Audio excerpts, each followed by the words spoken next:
আমি কি রাজা হয়ে তা সহ্য করতে পারি? জাহাপনা চাষাবাদ হবে কারবাল। সব রাজ্যের সব রাজ্যের কৃষকরা এখন নতুন একটি ক্যাসিনো নামের গেমসে ব্যস্ত আছে এবং তাকে শিখিয়েছে সুজন নামের এক জুয়ারু। কি বলো, খামোশ!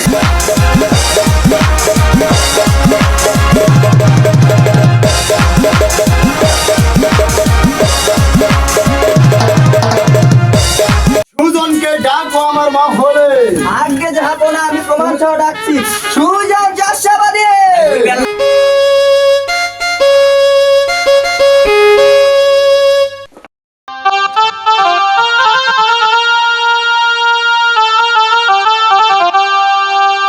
জাহাপনা আমি সুজনকে এনেছি, আপনি তবে জিজ্ঞাসা করুন তার কাছে কি একটা বানাবি। সব নিয়ে আজকে হুজুর আমাকে কি ডেকেছে? হ্যাঁ, তোমাকে ডেকেছি কারণ আমার হুজুরকে বলেছি এই প্রজাদের যেন কোনো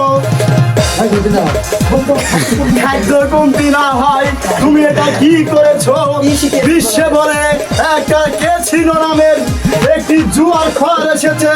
তুমি সেই জুয়ার ঘরে বিগত শান্তিপুরের সব জমির ফসল আবাদের টাকা দিয়ে তুমি বলো ওই ক্যাসিনো খেলেছো।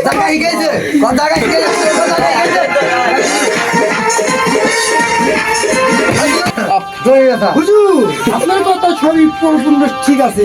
আমি দেখছি আপনি 100 স্বর্ণ মুদ্রা দিয়ে আমার এই শহরে ফসল ফলানো সম্ভব না। খামোশ!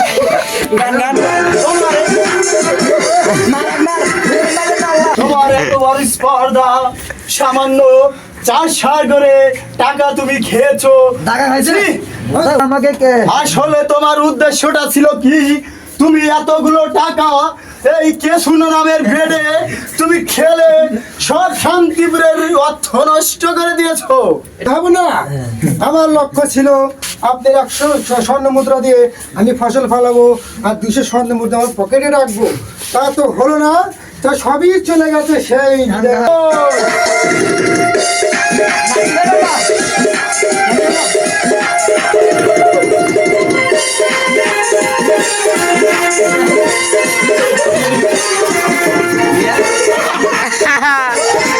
হুজুর সাহেব, আদেশ করুন জাহাপনা। আমি কিছুতেই বুঝতে পারছি না এই ক্যাসিনোটা কি। হুজুর সাহেব, আদেশ করুন জাহাপনা। ওদিকে আমি কিছুতেই বুঝতে পারছি না এই আমার শান্তিনগরে ক্যাসিনো নামের একটা জুয়া কিছুতেই আমার মাথাতে ঢুকছে না। এটা কিভাবে খেলে? আগে যাহাপনা আমি এই খবর অতি 24 ঘন্টার ভিতরে সংগ্রহ করেছি। আমি খবর নিয়ে দেখতে পাই যে এটি বিদেশিদের বড় একটি চক্র। এটি যত কৃষকদের টাকা পয়সা আছে আপনি সুজনকে দিয়েছিলেন উন্নয়ন করার জন্য। সে চেয়েছিল এটা দিয়ে 10,000 টাকা বানিয়ে সে নিবে তার পকেটে এবং 200 স্বর্ণ মুদ্রা দেবে কৃষককে।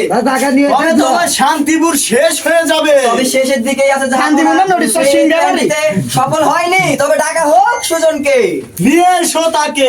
সুজন চাষি তুমি এতগুলো টাকা কি করেছো আমাকে এর প্রতিটি অক্ষরে অক্ষরে তুমি আমাকে বুঝিয়ে দেবে।